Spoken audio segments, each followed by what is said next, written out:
Xavier Valls, el meu Barça en blanc i negre, els sentiments d'una època, Déu-n'hi-do, quin llibre, és més que un llibre, és la recopilació d'una història i d'un bagatge professional seguint el Futbol Club Barcelona, no? I tant, i tant.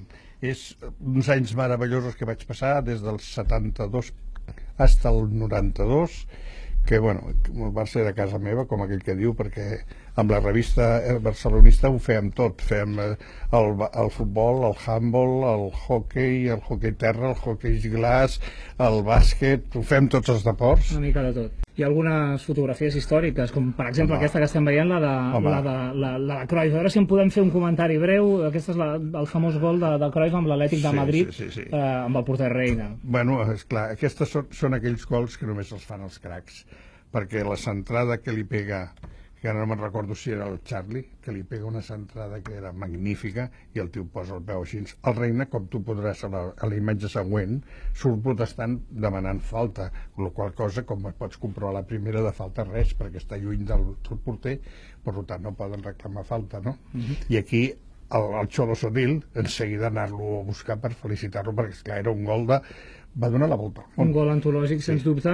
Aquí fem la fotografia aquesta d'algú que va decidir posar Anna i Manolo. Sí, aquest devia ser algun cuidador de la gespa, perquè esclar que tingués accés allà a part de la premsa i no crec que cap periodista posés això. I esclar, i després em van enviar la postal per felicitar-me a l'entrada de l'any, doncs escolta, em va fer molta gràcia. Una que és històrica i de la qual vam parlar és aquesta fotografia en què es veu a Cruyff i a Pelé junts, jugant en contra. Sí, això és un trofeig Carranza de l'any 74 i bueno, jo l'havia pogut fer aquestes fotos, és que aquestes fotos les vaig poder fer gràcies a que vaig poder-me comprar un teleobjectiu, perquè ells jugaven molt pel centre del camp i amb els teleobjectius convencionals que teníem llavors no era factible, però jo em vaig poder comprar un de segona mà, però que estava pràcticament nou, que es deia Novo Flex, i per això vaig poder fer aquestes fotos, perquè si no era impossible, perquè jugaven molt pel centre del camp per poder agafar els dos junts. Més pogut agafar un o l'altre, però els dos junts no era pas fàcil.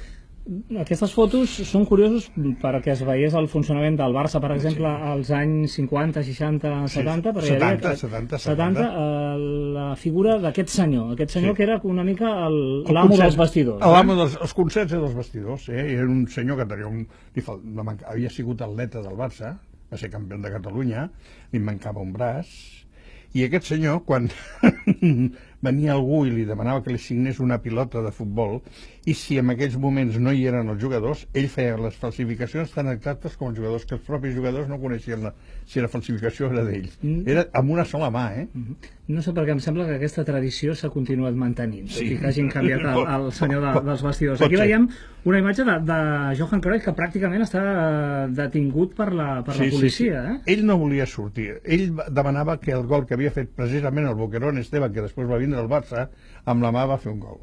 El Cruyff, que era més savi que ho veia tot.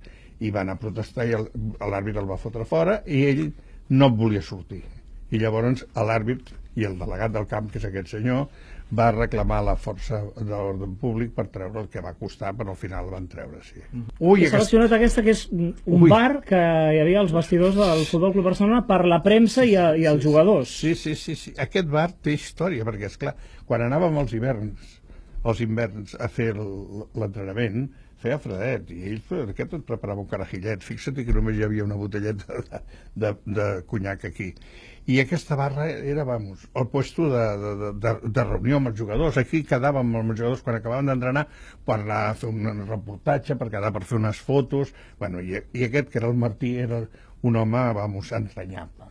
Aquest home valia més per lo que callava del que explicava, perquè, esclar, aquest s'havia arribat a enterar de moltes coses.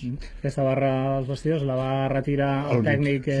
Rinus Michels. Rinus Michels la va retirar, després la barra del bar va tornar a Can Barça, però dintre dels vestidors. Dintre dels vestidors, bueno, a la porta, al hall. Però ara ja pràcticament els periodistes no et deixen ni acostar-te al camp d'entrenament, ja poder prendre un cafè amb els futbolistes és pràcticament impossible. I aquesta era l'Herèdia, tornant-li amb una fan que li havia escrit una carta que el Cosòleg, el porter que hem vist abans al concert, els hi donava, i ell la signava i li donava el cosola perquè ell l'enviés o el que fos, no?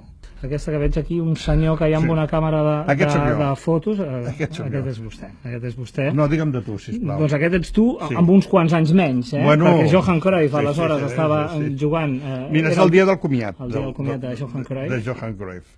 I aquest que està al costat és el meu mentor. Aquest senyor és el que em va ensenyar molt de fotografia esportiva, era un gran fotògraf. Aquest fotògraf és el que va fer aquella famosa foto de l'Evaristo del Madrid, saps el gol de la Copa d'Europa? Que està l'Evaristo volant, i el porter era aquell porter que havia sigut de l'Espanyol, que com es deia? Vicente. Surt el Vicente i ell així li clava el gol.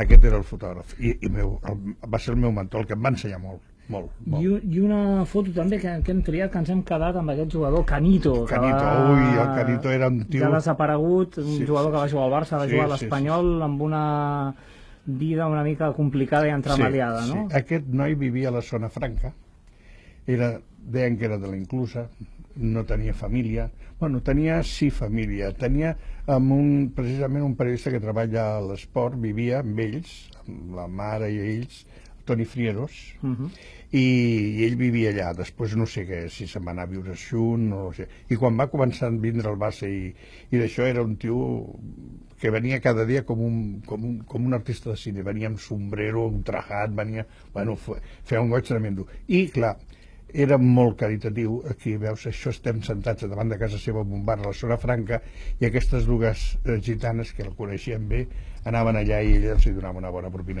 En aquella època els donava potser 1.000 peles, cuidado, que per aquesta gent era molts diners. Difícilment veuríem ara algun jugador vivint a la zona franca. I ens hem quedat també amb aquesta foto que ens ha creat l'atenció de Jorge Fisterpiller, el mànager de Diego Armando Maradona. Sí, al final van acabar malament, però aquest era un tio molt llest, més llest que la fam, i sempre estava rodejat de dones, sempre. Aquí la foto ho demostra, que ell deia que eren amigues, però bueno, són dones, i sempre fumant LM. Fumava, però com un descosit. I aquest senyor, saps com va arribar a ser el mànager del Maradona? Explicat per ell mateix. Ells jugaven perquè ell tenia paràlisis, o sigui, no sé si te'n recordes d'haver-lo vist, caminava dificultosament.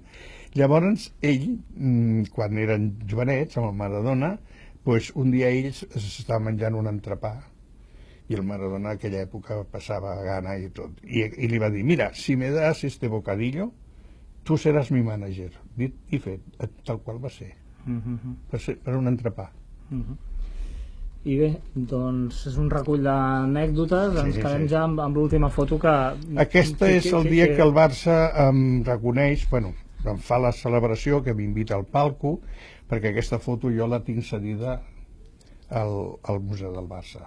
La tenen molt petita, posada amb les coses del Cruyff, amb la samarreta del Cruyff, el contracte del Cruyff, amb unes botes del Cruyff, una pilota del Cruyff, i la foto jo la vaig fer més gran, un 30-40, però ells l'han posat més petita allà al museu, i jo la tinc cedida, que ells em van dir, home, no ens la regales? Dic, no, aquesta foto jo no la regalo, jo us la cedeixo tant temps com vulgueu. Sí, van fer un contracte, que tinc un contracte fet d'això. Des del llibre El meu Barça en blanc i negre, els sentiments d'una època, del Xavier Valls, ens ha vingut a ensenyar-lo aquí a Catalunya Ràdio. Catalunya.